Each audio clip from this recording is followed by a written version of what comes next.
Hello, wrestling fans, and welcome to Wrestler Weekly Presents Episode 11, 1984. You know, when I picked out these magazines for this episode, I tell you, it is the feeling. I'm so excited and fired. I'm Tommy Wildfire Rich fired up. I mean, this episode and these magazines, this really should be like a season finale. I know you don't want that. I don't want that either. I want to keep this train going, as my good buddy Austin Idol says, the love train. But man, this is the top of the line. I don't even know how 1985. I feel sorry for 1985. I mean, really, that's where I'm at right now.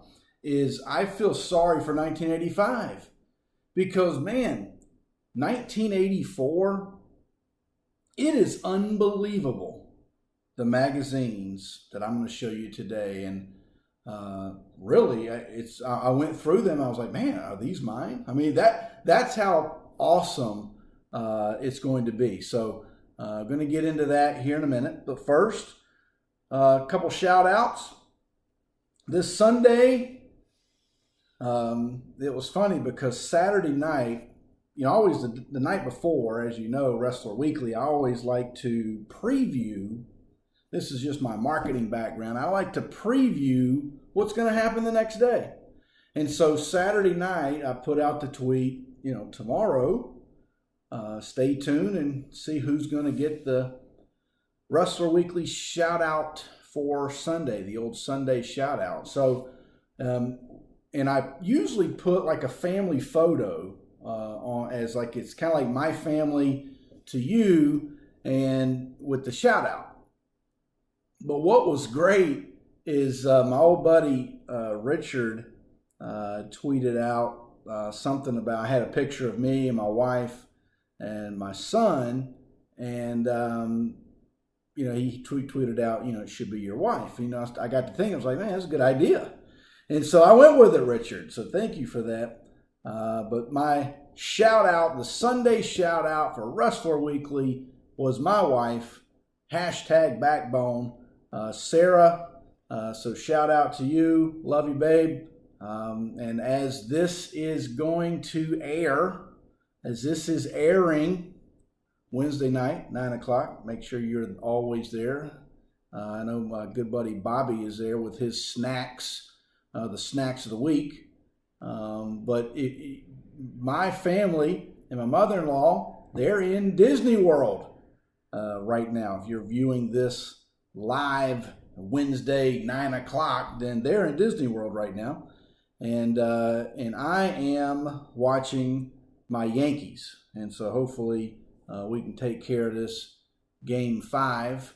If you're watching this not live at 9 o'clock, hopefully we've won.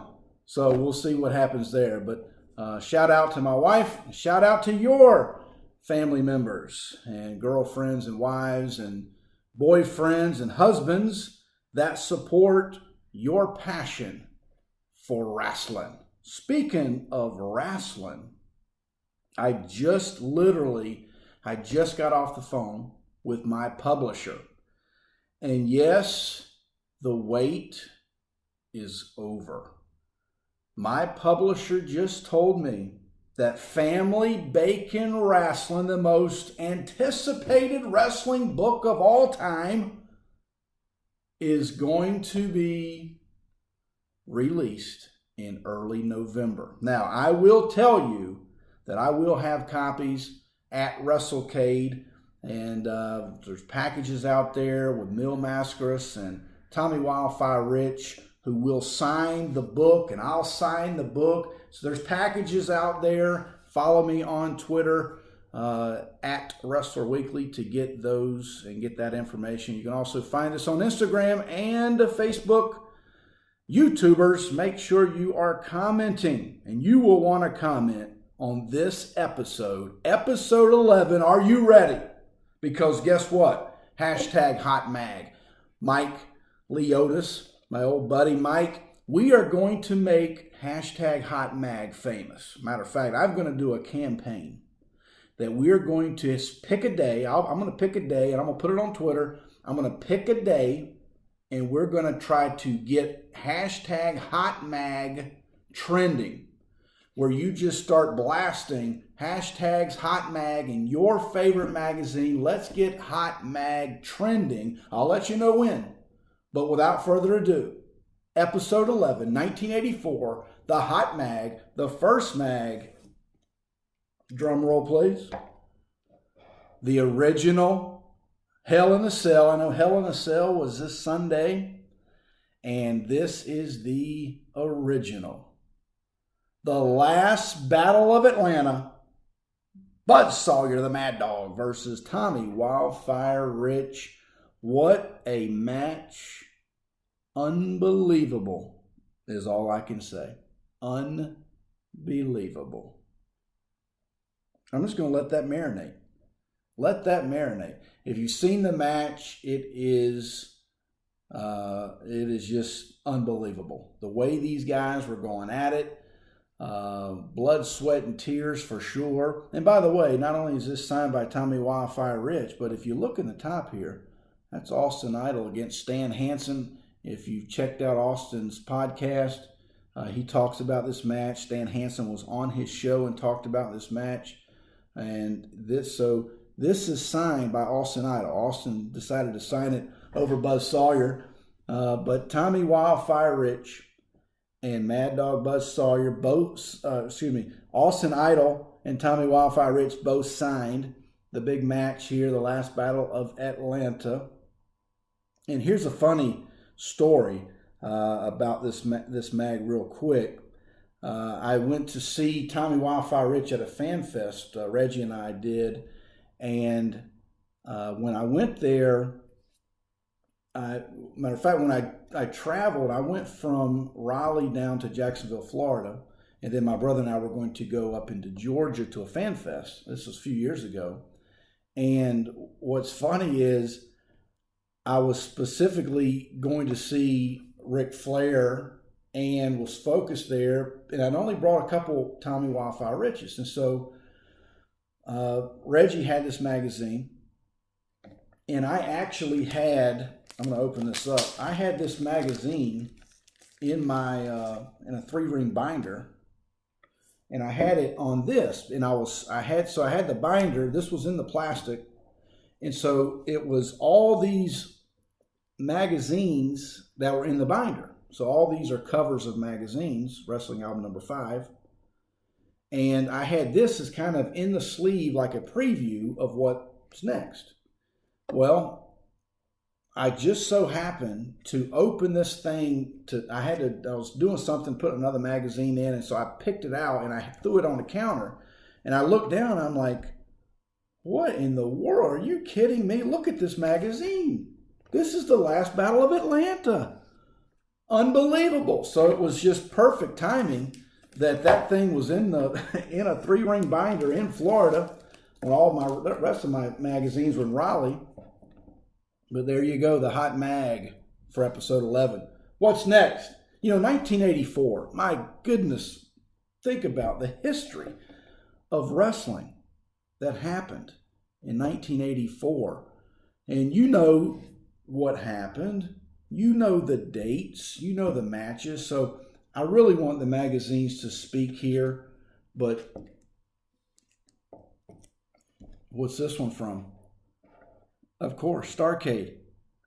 I mean, one of the most iconic things that happened in 1983. Now, remember last week, because I know you're saying, well, what are we talking about, Scotty? This is 1984 episode. This Starrcade happened in 83.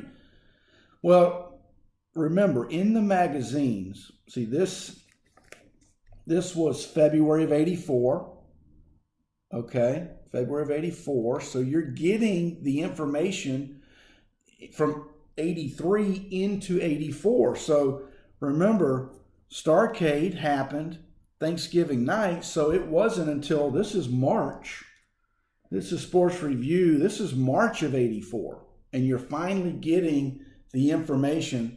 This one's signed by Nature Boy Ric Flair, regaining the World Heavyweight title. Matter of fact, this one is from March of 1984 as well. And there it is again, Starrcade. Ric Flair beating Harley Race in the cage, Starrcade 83. Now remember, we're getting this information in 1984.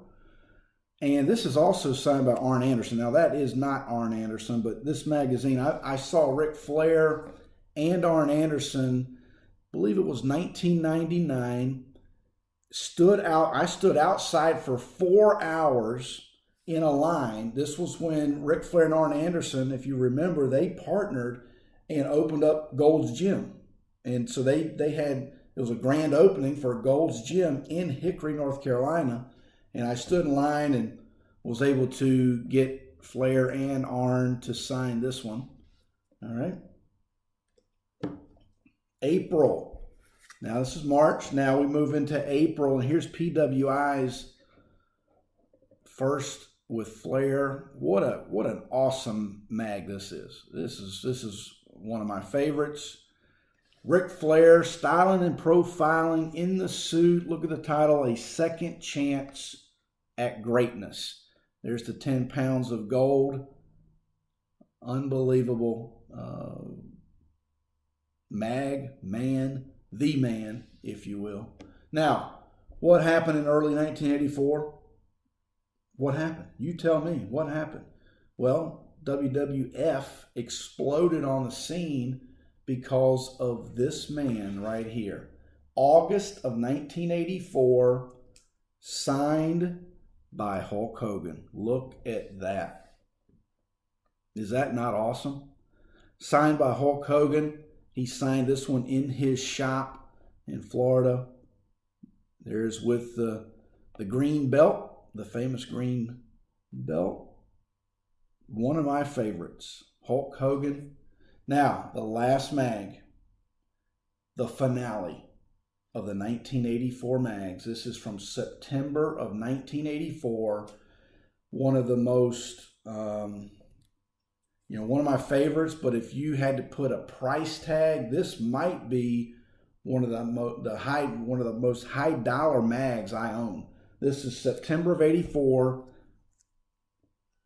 The Wrestler, signed by Kerry Von Erich and Ric Flair. As you know, the Yellow Rose of Texas, you see the shorts. There was the robe, the jacket. There's the Yellow Rose. This was it should have been David Von Erich. We know that. Matter of fact, I had written an article a few months ago about this, and I'll tweet that out with this as well. But you can also find that on 720wrestling.com, my buddy Marvelous Mike. But man, what a mag this is. Now, I had this magazine signed by Kerry Von Erich, and I've had it, but I gotta give a shout out to my old buddy Ed Moore. He was one of my assistant coaches on my basketball team that I coached. But Ed saw this mag and he said, you really should get Flair. I mean, Flair's in the mag. He's on the mag. You might as well get Flair to sign it. It will only increase the value. And so I did.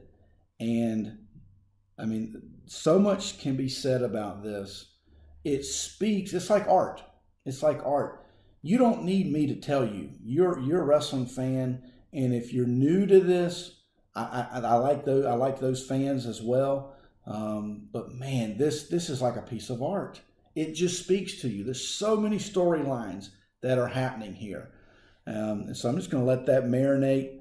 Thank you for supporting Wrestler Weekly. You can support us even more by going to wrestlerweekly.com and checking out the VIP information. Sign up for VIP. Those people there, VIP, thank you so much for subscribing and for following. And again, thank you as always. Until next time, don't miss it. Be there.